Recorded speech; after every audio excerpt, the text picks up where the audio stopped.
So, I want you to imagine something for a second. You are standing in a huge open field in Texas, right? Just right there on the border. Okay, I'm picturing it. And you bend down, you pick up this heavy rock, and you just hurl it across this, invisible line in the dirt. Right. And it flies through the air and it smashes right through a car window. But that car is parked in Oklahoma. Oh, wow. Okay. Yeah. And immediately, police sirens start wailing. So here's the question. Who actually gets to arrest you? Is it the cops in the state where you were physically standing? Or is it the cops in the state where the glass shattered? It's I mean, it sounds like a weird brain teaser, right? Yeah. But that exact kind of like boundary crossing chaos is literally something the legal system has to untangle every single day.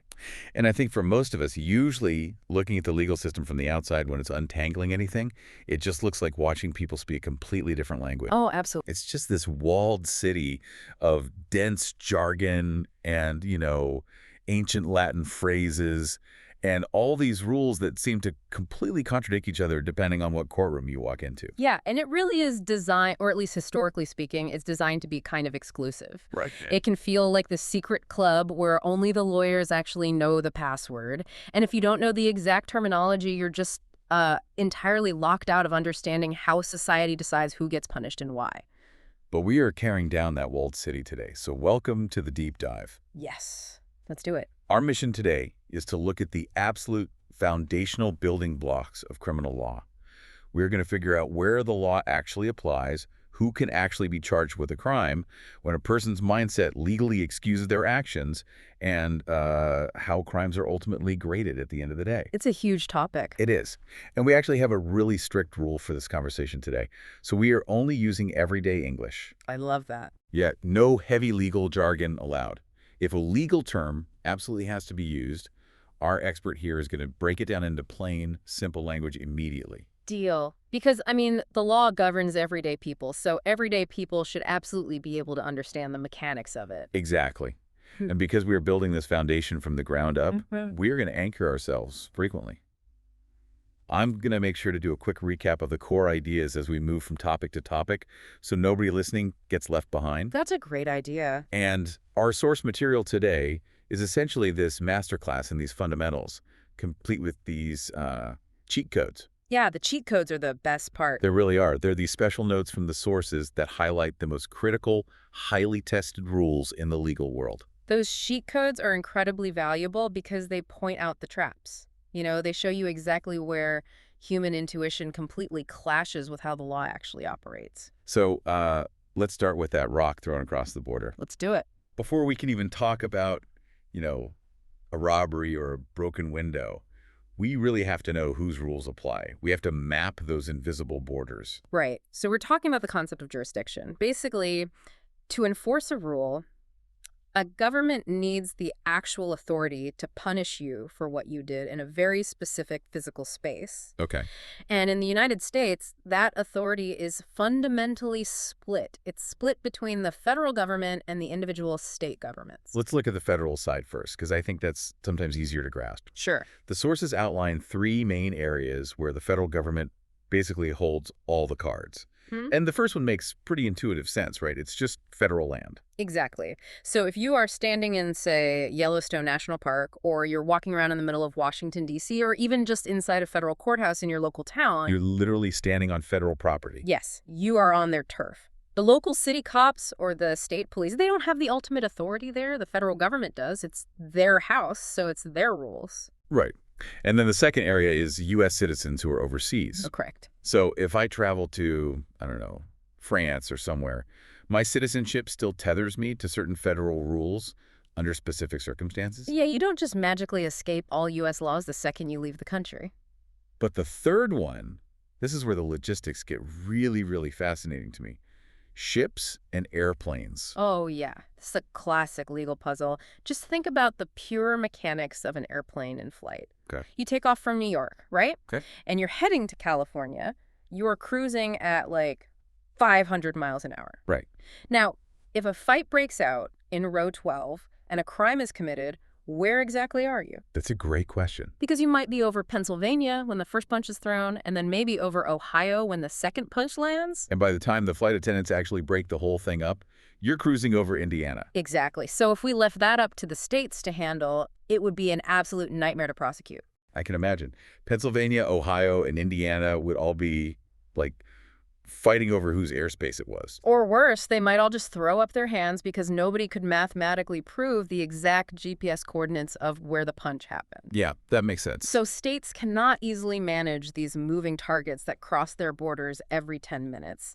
And the same logic goes for a ship out in international waters. They're just moving too fast across too many lines. Right. So the federal government just steps in and blankets the entire sky and the open sea. They take the authority to ensure there is no, massive jurisdictional black hole where crimes just go unpunished. Okay, that makes perfect logistical sense. So that's the federal umbrella. Yeah. Federal land, citizens abroad, skies and seas. Yep. But, I mean, the vast majority of crimes, the burglaries, the assaults, the things that impact daily life, they don't happen at 30,000 feet. No, they don't. They happen in neighborhoods. And that brings us to state authority. And the baseline rule for state authority is incredibly straightforward. A state has the power to prosecute you if the crime happens inside its borders. So I steal a car in Texas. Texas puts me on trial. Plain and simple. But the cheat codes in our sources introduce this massive caveat right here, and they're called the any element rule. And this completely changed how I think about borders. It really does. It's a game changer. So an element of a crime is basically just an ingredient in a recipe. An ingredient, okay. Think of every crime as having a recipe. For example, a basic burglary recipe might require 1. Breaking into a structure, 2. Entering that structure, and 3. Having the specific intention to commit a felony once you get inside. Okay, so those 3 things are the elements. Exactly. Those are the ingredients. Now, the any element rule says that if even one tiny ingredient of that recipe happens on the state's soil, that state can grab you and put you on trial. Oh, wow. Okay, let's go back to my opening scenario then with the rock. Let's do it. So I'm standing in Texas. I throw a heavy rock across the border, and it smashes a car window in Oklahoma. Right.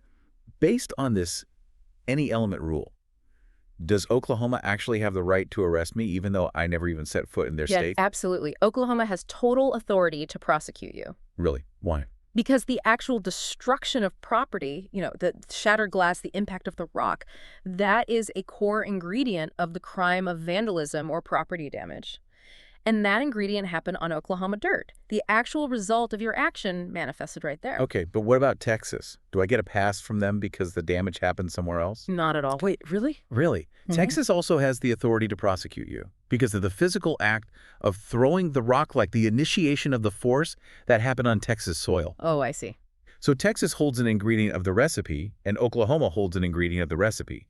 Therefore, both states have the absolute power to punish you. That is wild. Yeah. So you could theoretically face charges in 2 entirely different states for one single swing of your arm. Precisely. And the sources provide some really specific scenarios to show just how far this net actually gets cast. Give me an example. Well, what about trying to commit a crime inside a state while you are physically sitting thousands of miles away? Oh, like a cybercrime. Exactly. So if I am sitting in my basement down in Florida and I hack into a bank server, but that server is physically located in Illinois, Illinois can absolutely prosecute you.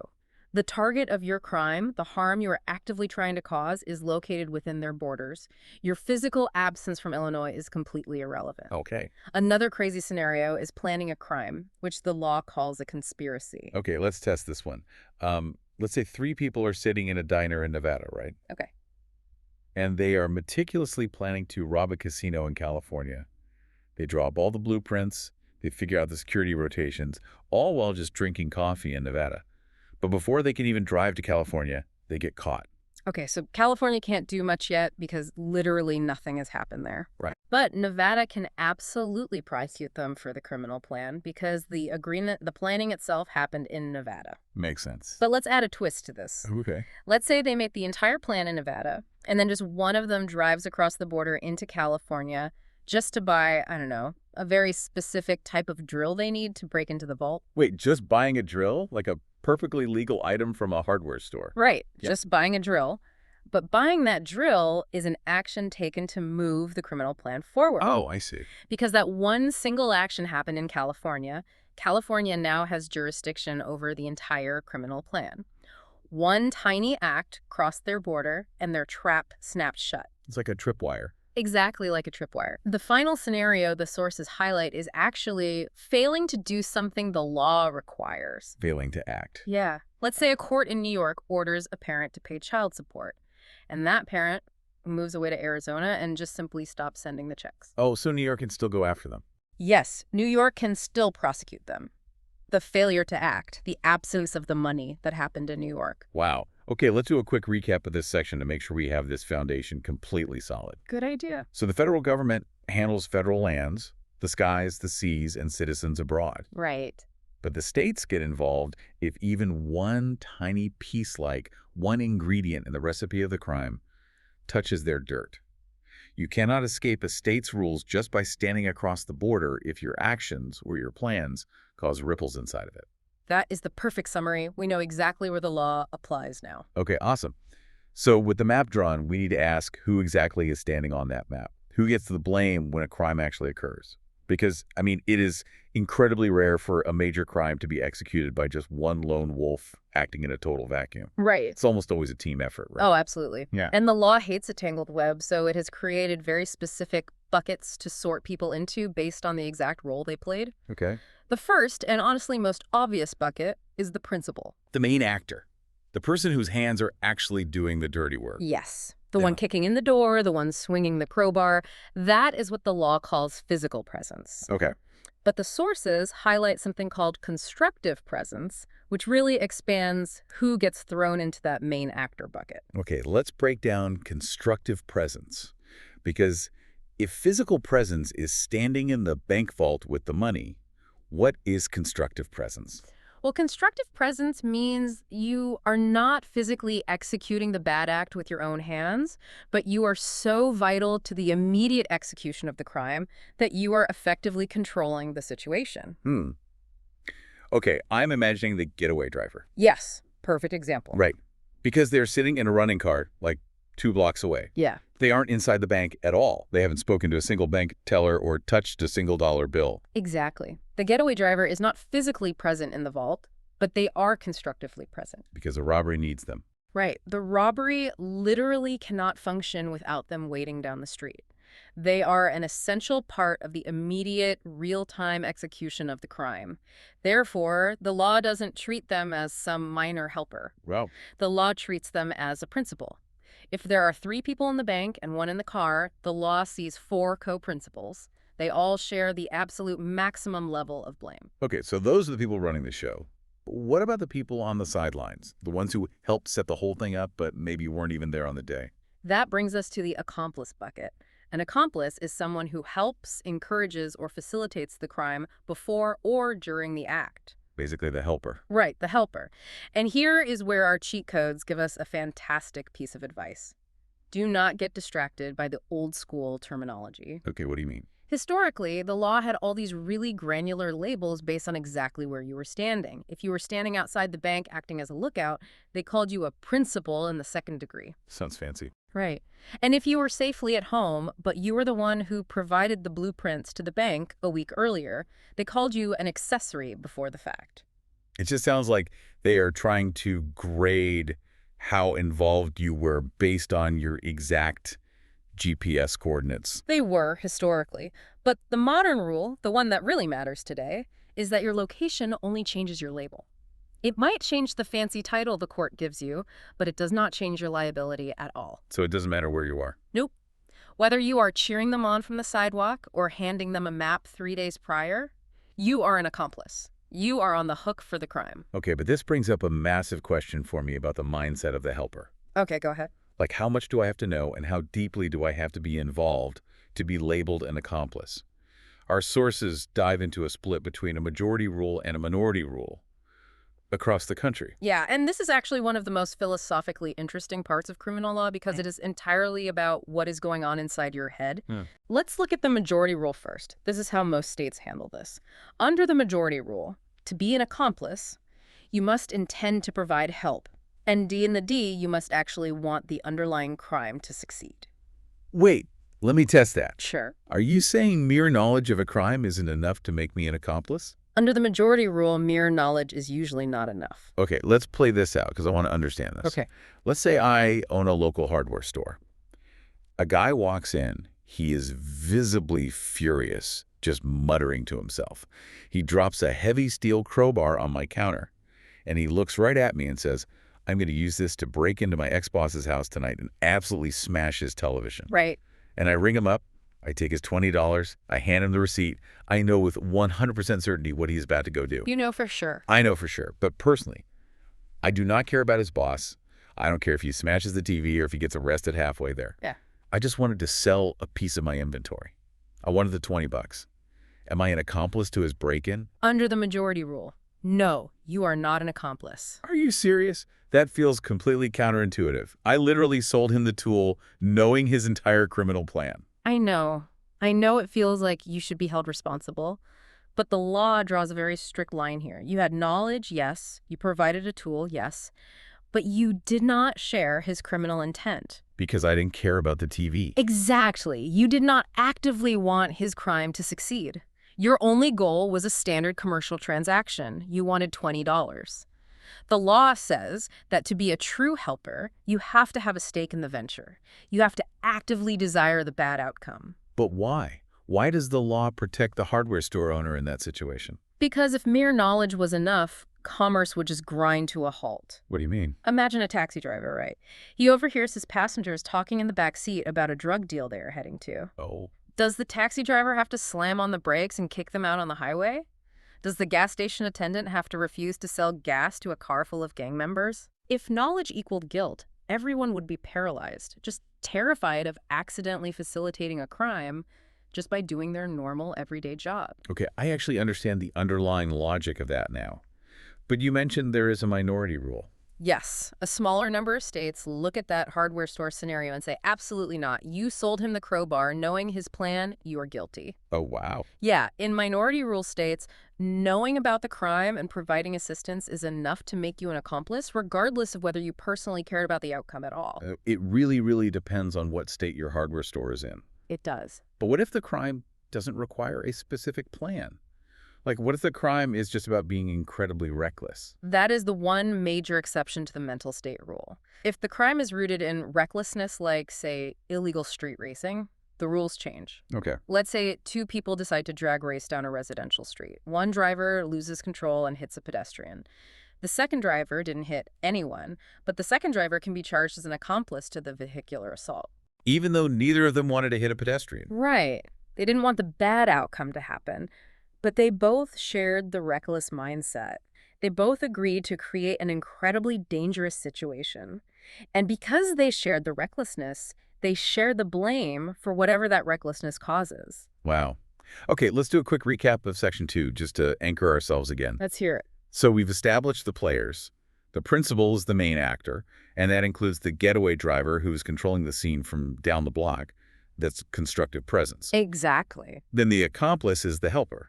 And crucially, in most of the country, just knowing about a crime and selling someone a tool doesn't make you a helper. Yeah. To be punished as an accomplice, you have to actually have a stake in the game. You have to want the crime to succeed. Perfect recap. Which naturally leads us to ask, if you do want it to succeed and you do become a helper, how far does your responsibility actually stretch? Right. If things go wrong, what exactly are you on the hook for? The ripple effect. Because, let's be honest, no crime ever goes exactly according to the blueprint. Never, never, ever. And the law anticipates that. The rule for an accomplice is that you are responsible for the crime you intended to help with, any natural, foreseeable consequences that flow from it. Okay, and the sources provide a really vivid example here. Yeah. The burning house. It's the perfect illustration. So let's say you agree to help your friend commit arson. Okay. You hand them a can of gasoline and a lighter. Your mutual goal is to burn down House A. You both want House A completely destroyed. So your friend pours the gas, lights the match, and House A goes up in flames. You are an accomplice to the arson of House A. Simple enough. I wanted it to burn. It burned. But it's a really windy night, and the fire spreads aggressively, the embers blow next door, and House B catches fire and burns to the ground. Oh, boy. I can already hear the defense attorney in court on this one. Let's hear it. Your Honor, my client only ever intended to burn House A. We had absolutely no grievance with the owner of House B. We never wanted House B to burn. The wind is responsible for House B, not my client. And the judge will strike that argument down immediately. Really? Oh, yeah. The law dictates that fire naturally spreads. It is an entirely foreseeable consequence of lighting a house on fire in a neighborhood. When you handed over that gasoline, you put a highly dangerous wheel in motion. Therefore, your liability stretches. You are now an accomplice to the arson of House A and House B. Wow. So once you help set the trap, you are responsible for whatever it catches. Exactly. But wait, what if I hand over the gasoline and I immediately realize how windy it is and I just panic? I get cold feet. I want to back out. Can I just walk away? Backing out, which the law calls withdrawal, is incredibly difficult. I figured. The law does not make it easy for you to just wash your hands of a situation you helped create. You cannot simply change your mind and go home. Our sources lay out 3 very strict steps you must take to legally withdraw and save yourself from being charged as an accomplice. Okay, walk me through the steps. Let's say I just handed my friend the gas can. What do I do? Step 1. You must take back whatever help you provided. If you gave them the gas can, you have to actively try to take it back. If you gave them advice on how to bypass an alarm system, you have to try to convince them the advice was flawed. You have to try to neutralize your specific contribution. Okay, so I snatched the gas can back from my friend. Is that enough? No. Of course not. Step 2. You must actually try to stop the crime from happening entirely. Wait, I have to stop them? It's not enough to just remove my own help? You have to try. You have to warn the victim, or you have to call the police. You have to take an affirmative action to halt the momentum you helped build. That's a lot. And step 3, you must do all of this before the chain of events becomes unstoppable. You cannot call the police after the gasoline has been poured and the match is already in the air. It has to be timely. So just quietly walking away in the dark, hoping nothing bad happens, offers me 0 legal protection. 0. Staying quiet is not withdrawal. Changing your mind internally is not withdrawal. The philosophy here is that by helping, you introduced a new danger into society. Right.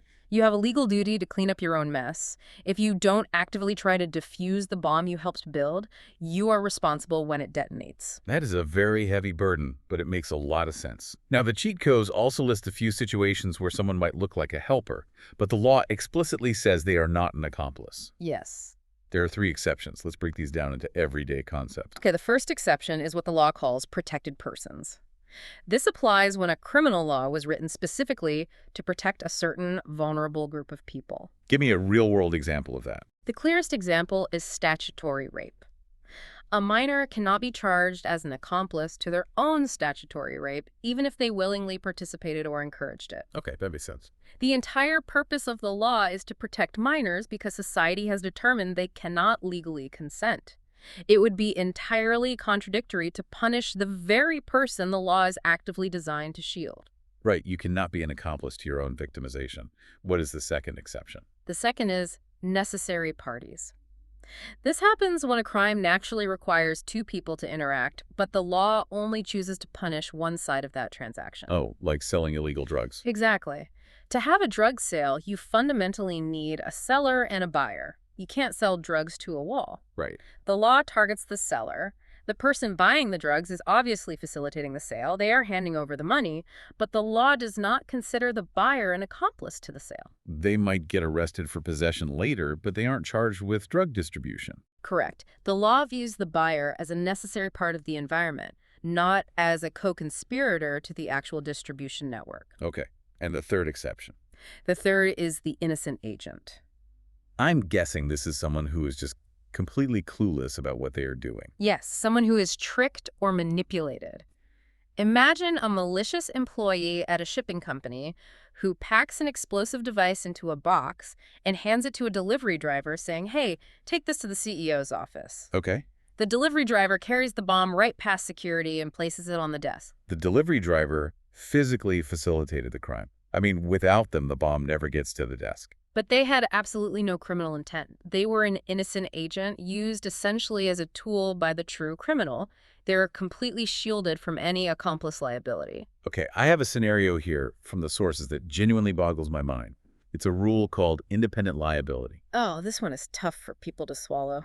The text says that an accomplice can be put on trial, convicted, and sent to prison, even if the principal, the main actor, is found completely not guilty. Yes. How's that logically possible? If a jury says the main guy didn't commit a robbery, how can I go to jail for helping him commit a robbery that legally never happened? I completely understand why that sounds like a paradox. But you have to shift how you view a criminal trial. Okay, shifted how?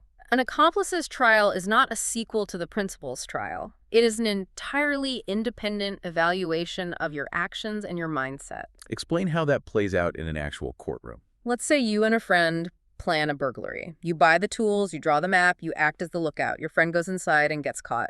You both get arrested. Okay, we're both in cuffs.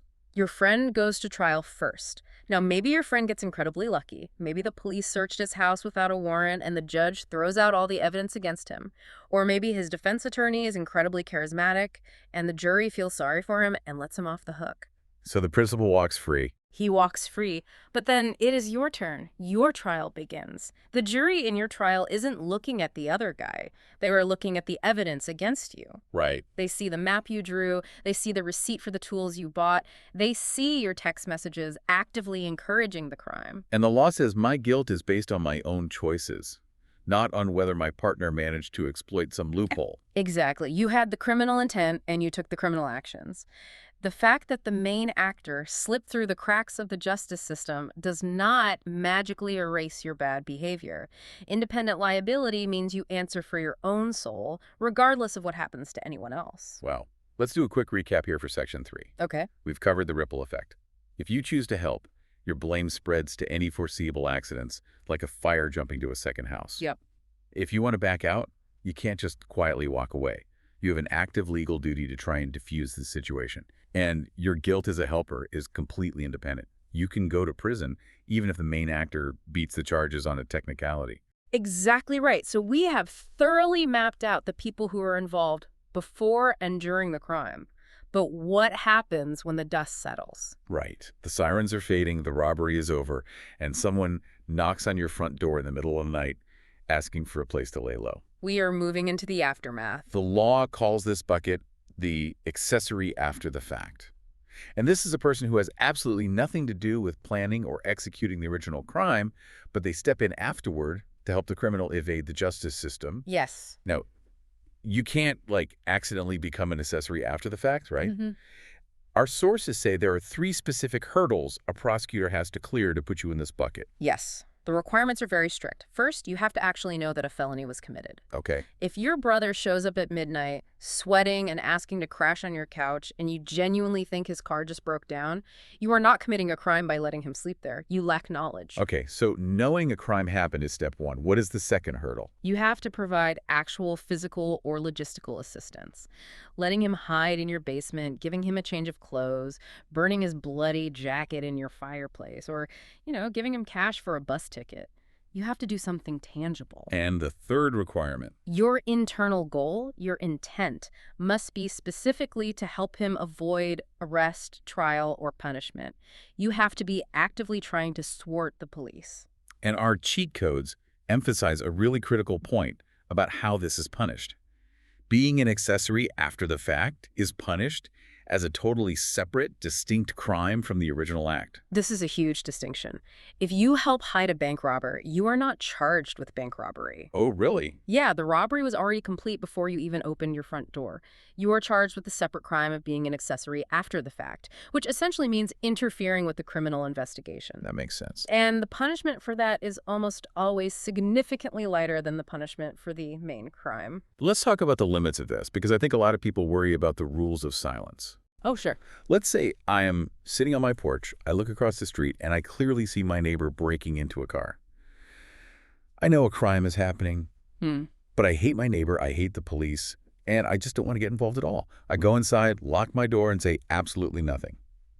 Am I an accessory after the fact? Generally speaking, no. Really? Simply failing to report a crime is usually not a crime in itself. The law does not force you to be a good Samaritan, and it does not force you to be an informant for the state just because you happen to have working eyes. Passive silence is usually legally safe. I am guessing there is a very big BUT coming. A massive... Passive silence is kind. Active deception is not. Ah. If you are sitting on your porch and a police officer runs up and asks, "Hey, did you see someone break into that car? Which way did they go?" and you point down the street in the opposite direction, you have just crossed the line. Because I took active step to mislead the investigation. Exactly. Lying to the police, giving false information, pointing them down a blind alley. That is not passive silence. That is active assistance to the criminal. That makes you an accessory after the fact. Our sources highlight two specialized variations of this aftermath behavior. They use heavy legal terminology, but let's break them down into simple English. The first is misprision of a felony. Yeah, misprision is a very old concept. To be guilty of misprision, it requires three things. First, you must have knowledge that a serious felony occurred. Second, you fail to report it. Okay, but if it stopped there, I'd be fine, just like the guy on the porch. Right, passive silence. But the third element is what triggers misprision. You must take an affirmative, active step to conceal the crime. Oh. So I see my neighbor break into the car. I don't call the cops. But then I walk across the street and sweep up the broken glass so no one notices the break-in. Exactly. You aren't just staying quiet, you are actively scrubbing the crime scene. You are concealing the evidence. That elevates your silence into a crime. Got it. And the second variation is called compounding a crime. Compounding a crime is essentially the legal term for taking hush money. Oh, it's turning your silence into a commodity. Exactly. You know a crime occurred, and you accept cash, or a favor, or a promotion, in exchange for your promise not to call the police. You are weaponizing your silence for personal gain. And the law hates that. The legal system absolutely despises this because it privatizes justice. It allows criminals to buy their way out of the system. Okay, let's do a quick recap for Section 4. We've explored the aftermath. Helping someone escape the law after a crime is finished is its own completely separate, usually lesser, crime. Correct. Sitting quietly on your porch and minding your business is usually legally fine. But the moment you actively lie to the police, scrub a crime scene, or accept hush money, you cross the line into becoming a criminal yourself. Perfect. So we have covered a tremendous amount of ground regarding the physical actions people take. We know where the law applies, we know who the main actors are, we know who helps them, and we know who hides them. But the physical actions are really only half the story, right? Yes. The law recognizes that sometimes a person's hands might commit a terrible act, but their brain is completely broken. Their mind is not operating in a reality where we can fairly assign blame. And this brings us to the defenses, specifically excusing the mind. Right. This is arguably the most complex and misunderstood area of criminal law, the insanity defense. And the very first thing we must clarify is that insanity in a courtroom is a legal concept, not a medical diagnosis. That is a crucial distinction. Let's unpack that. A psychiatrist might evaluate someone and diagnose them with severe schizophrenia or bipolar disorder or dissociative disorder, but a medical diagnosis does not automatically act as a get-out-of-jail-free card. It's not enough on its own. No. The court uses its own distinct tests to determine if that mental illness actually destroyed the person's legal culpability, and the burden is almost universally on the defendant. What does that mean in practice? When you walk into a courtroom, the law presumes you are sane. Your defense team has to prove that you are legally insane. And our sources lay out 4 different tests that courts use across the country to measure this. It's fascinating that there isn't just one standard. Let's walk through them, starting with the oldest and most famous, the McNighton Rule. The McNighton Rule dates back to 1840s England, named after a man who tried to assassinate the British Prime Minister. Oh, man. Our cheat codes summarize this perfectly as the right versus wrong test. Under McNighton, the defense has to prove that the mental disease caused a defective reason so severe that the defendant either did not know the nature of what they were doing or they did not know that what they were doing was wrong. Okay, give me a real-world visualization of someone who doesn't know the nature of what they are doing. Imagine someone with severe hallucinations who is holding a knife. They look at a person standing in front of them, but their broken brain processes the image as a wild, attacking bear. Terrifying. They stab the person, genuinely believing they are defending themselves against an animal.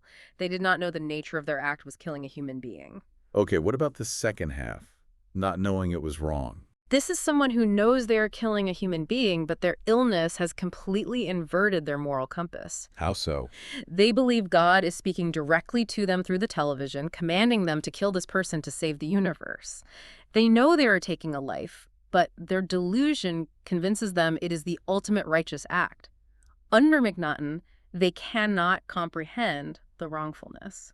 So McNighton is entirely about a broken compass. Yeah. You literally cannot navigate reality. Exactly. What is the second test? The second is the irresistible impulse test. This was developed because doctors started pointing out that sometimes a person's compass works perfectly fine, but their brakes are cut. Oh, the loss of control test. Exactly. Under this rule, the defendant might know perfectly well that what they are doing is illegal and morally wrong, but their mental illness creates a physical or psychological urge that is so overwhelmingly powerful, they literally cannot command their body to stop. It is an irresistible compulsion. That sounds much harder to prove to a jury. It is incredibly difficult to prove, which is why it is highly controversial. Yeah. I mean, how do you objectively measure if an impulse was truly irresistible, or if the person just didn't try hard enough to resist it? Right. It's so subjective. Okay, the third test is the Durham rule. The Durham rule is the broadest test, and our cheat codes call it the but-for test. It simply asks the jury, would this crime have happened but for the mental illness? Was the crime a product of the disease? That seems almost too simple. It is. It essentially hands the entire decision over to the psychiatrists. If the doctor says the crime was caused by the illness, the person is excused. Very few jurisdictions use the Durham rule today because it is considered way too lenient. Makes sense. It doesn't ask if they knew it was wrong or if they lost control. It just asks if the disease was involved at all. And the final test is the MPC, the Model Penal Code rule. The MPC is a modern attempt to compromise. It blends the first two tests together. It says a defendant is not responsible if, because of mental disease, they lack the substantial capacity either to appreciate the wrongfulness of their conduct, which is the Mnatin part, or to conform their conduct to the law, which is the irresistible impulse part. So it's combo. Yeah. It gives the defense two possible avenues to prove insanity, but requires a substantial lack of capacity, recognizing that mental illness isn't always a binary on-off switch. The fact that there are 4 different tests is staggering to me. Why can't the legal system just agree on one universal standard for understanding the human brain? Because the law is engaged in a constant, incredibly slow tug-of-war with neuroscience. Every time psychology makes a leap forward in understanding trauma or brain chemistry or impulse control, the legal system struggles to adapt. Ah. Some states intentionally cling to the rigid 1840s Mnatin rule because they want the insanity defense to be exceptionally rare. They want society to prioritize punishment. Other states adopt the MPC because they want the law to reflect modern medical realities. It is a philosophical debate about exactly how much mercy a society is willing to grant. That tension is fascinating. Now, before we move past mental health, our sources draw a massive red line under a concept called incompetence to stand trial. How is incompetence fundamentally different from insanity? It is entirely about the timeline. This is a distinction that trips people up constantly. Insanity is a historical question. It asks the jury to look backward in time. It asks, was the defendant's brain broken at the exact moment the crime occurred 6 months ago? Okay, so insanity looks at the night of the robbery. Exactly. Incompetence, on the other hand, is a present tense question. It ignores the night of the crime entirely. It asks, can the defendant's brain function properly right now, today, in this courtroom? So what does it actually mean to be incompetent today? It means the defendant is currently so impaired that they cannot understand the nature of the legal proceedings against them, and they cannot meaningfully assist their own lawyer in preparing a defense. I see. So you could have a situation where someone was perfectly sane and calculating on the night they committed a murder, but while waiting in jail for trial, they suffered a massive traumatic brain injury or developed severe dementia. Exactly right. They were sane during the crime, so the insanity defense would fail. But because of the brain injury, they are currently incompetent. So what happens? The judge will halt the trial immediately. You cannot put someone on trial if they don't even know what a judge is or why they are sitting in a courtroom. It violates the core concept of a fair trial. And I imagine it works in reverse, too. Yes. Someone could be completely legally insane during a manic episode when a crime happens. But over the next year in custody, they receive medication and therapy. And they get better. By the time the trial starts, they are lucid, aware, and able to help their lawyer. They are fully competent to stand trial today, but they will argue they were legally insane in the past. Let's do a quick recap for Section 5, Excusing the Mind. Let's hear it. We explored the deep philosophical split in how the law measures mental illness. The rigid Mnatin test focuses on whether you literally couldn't comprehend right from wrong. The irresistible impulse test focuses on whether your brain destroyed your physical brakes. And we drew a massive line in the sand regarding timing. Insanity measures your mind during the crime, while incompetence measures your mind during the actual trial. Spot on. So we've dealt with permanent or deep-seated mental illnesses, but the law also has to grapple with minds that are only broken temporarily. Right. What if the impairment isn't a disease at all? What if it's caused by a chemical substance, or simply by the fact that the person is a child and their brain literally hasn't finished growing yet? Yes. This brings us to temporary impairments. Let's tackle substances first. Intoxication. People make catastrophic decisions when they are drunk or high. Does the legal system offer any grace for that? The law divides intoxication into two very distinct categories based entirely on personal choice: voluntary intoxication and involuntary intoxication. Let's look at voluntary first. This is when you knowingly and willingly consume alcohol or drugs. You choose to go to the bar. You chose to swallow the pill. Exactly. And because you made that choice, the law grants you very little mercy. Our cheat codes emphasize that voluntary intoxication only works as a defense for a very narrow slice of crimes, specifically what the law calls specific intent crimes. Let's break down specific intent. How is that different from a normal crime? A specific intent crime means the prosecutor doesn't just have to prove that you did a bad physical act. They have to prove you had a highly complex, specific goal in your mind when you did it. Give me an example. Burglary is the classic example.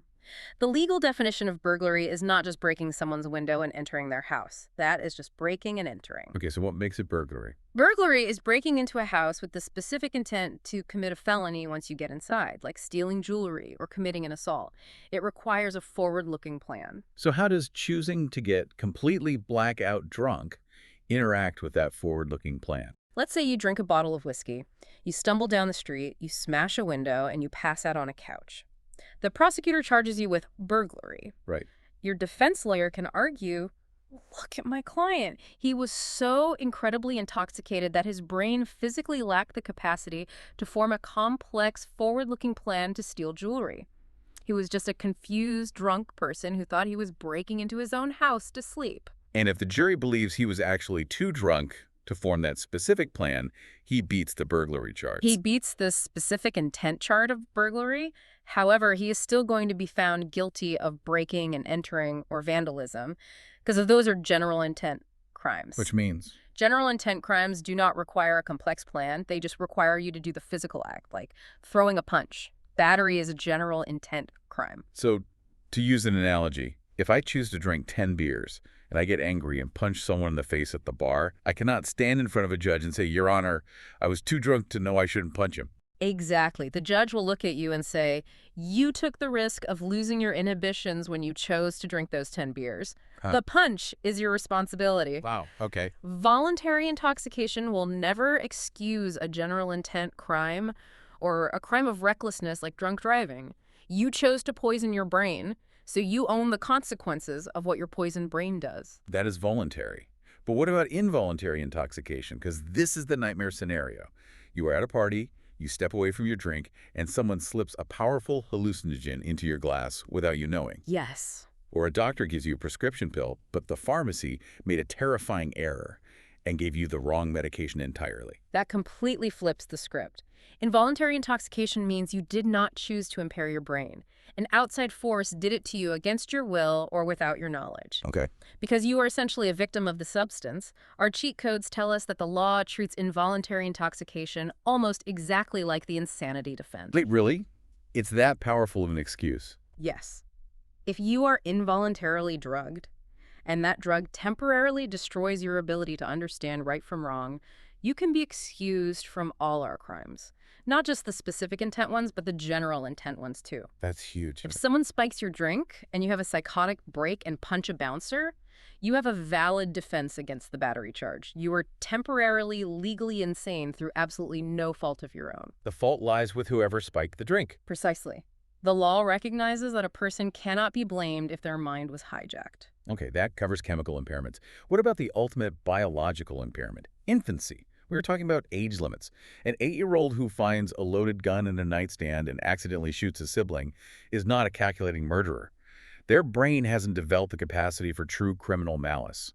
How does the legal system draw the line on age? This is an area where the law has actually evolved significantly over time. The sources contrast the rigid historical rules with the modern approach. Under the old common law system, the foundational rules built centuries ago in England, they used very strict, unbending age brackets. Let's look at those old brackets. Under the age of 7, a child was considered legally untouchable. The law declared a conclusive presumption that a 6-year-old simply cannot form criminal intent. No matter what they did, they could not be charged with a crime, period. Age 7 seems incredibly young to start holding kids accountable. Why 7? You have to look at the historical context. Right. Centuries ago, in agrarian societies, a 7-year-old was often put to work on the farm. They were considered to be reaching the age of reason where they understood basic cause and effect. You see. So, from age 7 to 14, the common law created a rebuttable presumption. The court assumed the child was innocent and didn't know better. But the prosecutor was allowed to bring in evidence to prove that this specific 10-year-old did understand the severity of their actions. They could be tried and convicted if the prosecutor proved they were mature enough. And what happened at age 14? At age 14, the presumption of innocence vanished. A 14-year-old was essentially treated as a fully functioning adult by the criminal courts. Which is terrifying by modern standards. How does the modern rule differ? Modern developmental psychology has proven that the human brain, specifically the prefrontal cortex, which handles impulse control and understanding long-term consequences, isn't fully developed until someone is in their 20s. Right. The legal system hasn't gone that far, but it has shifted. Today, children under a certain age, usually between 11 and 14, depending on the state, are entirely diverted to the juvenile justice system. Which operates on a different philosophy entirely. Right. The juvenile system is ostensibly built around rehabilitation, therapy, and family intervention rather than pure punishment. But the golden rule, the ultimate takeaway from our cheat codes regarding age, is that you must always check the specific rules of the individual state. Because it varies. Because some states will still allow a 13-year-old to be tried as an adult for severe crime like murder. The line is constantly shifting based on local politics and highly publicized cases. Let's do a quick recap for Section 6.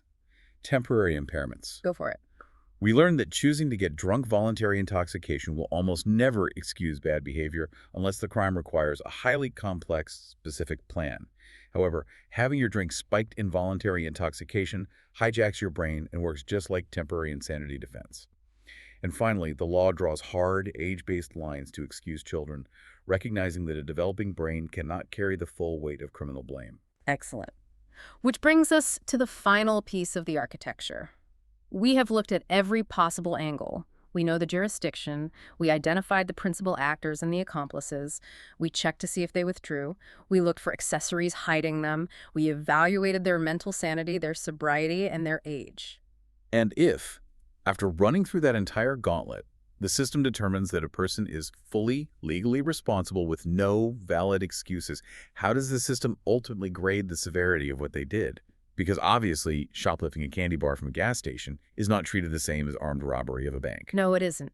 To organize the severity of actions, the criminal justice system divides all crimes into 2 massive foundational buckets: felonies and misdemeanors. These are words we hear constantly on television shows and the news. But if we strip away the drama and look at the absolute core definition, what is the actual dividing line between the two? It has absolutely nothing to do with the type of crime and everything to do with the calendar. A calendar. It is entirely about the length and location of the potential punishment. Let's start with the heavy bucket. Felonies. A felony is defined as any crime that is punishable by death or by a maximum sentence of more than 1 year in a state or federal prison. Okay. And the lighter bucket. Misdemeanors. A misdemeanor is defined as any crime punishable by exactly 1 year or less, usually served in a local county jail, or simply punished by a monetary fine or probation. So the magic absolute dividing line is exactly the 365-day mark. Yes. It is a strict calendar line. Yeah. If the absolute maximum punishment a judge is legally allowed to give you is 365 days, you are looking at a misdemeanor. If the law allows the judge to sentence you to 1 year and 1 single day, that crime crosses the threshold and becomes a felony. That one single day on a piece of paper carries a massive amount of weight because the label of felon doesn't disappear when you get out of prison. It alters the trajectory of your entire life. It is called a collateral consequence. A misdemeanor usually goes on your record, you serve your time or pay your fine, and you move on. But a felony conviction strips away fundamental rights. Like voting. In many states, a felony conviction means you lose the right to vote. You permanently lose the right to own or possess a firearm. It can disqualify you from getting certain professional licenses, securing housing, or receiving federal aid. That 1 year and 1 day distinction separates everyday citizens who made a mistake from a completely different class of heavily restricted It individuals. is the ultimate sorting mechanism of society. Let's do our final anchor recap here. Right. The grading system is all about the calendar. Misdemeanors mean you face a maximum of 1 year or less in local jail. Felonies mean you face more than a year in a prison facility and carry lifelong collateral consequences. We have essentially walked through the entire life cycle of criminal liability. We really have. Let's take a breath and look at the map we just drew. We started completely outside the walled city of legal jargon, and we broke down the gates. We did. We learned how invisible borders act as tripwires, catching anyone whose actions drop even a single ingredient of a crime onto a state's soil. We learned how to distinguish the person swinging the hammer from the person selling the hammer, and we saw how a helper's blame can stretch like a spreading fire. We explored the strict duty to defuse the bomb if you decide to back out, and how quietly hiding someone in your basement creates an entirely new crime. We debated the philosophy of the human brain, tracing the line between a broken compass and broken brakes, and how the law grants mercy to hijacked minds and developing children. And finally, we saw how the calendar drops the ultimate hammer, splitting society into misdemeanors and felonies. Yeah. If I could pull a final thread through all of this, what strikes me most profoundly about this entire deep dive is how much of the law is actually completely invisible. We tend to think of criminal law as just a list of physical actions. Did your hand hold the gun? Did your foot kick the door? Did you take the money? We focus on the hands because the hands are easy to see. But the law, at its absolute core, is profoundly obsessed with the inside of a person's head. It really is. The physical act is almost secondary. The difference between being an innocent hardware store clerk and a convicted accomplice to a burglary rests entirely on an invisible emotion.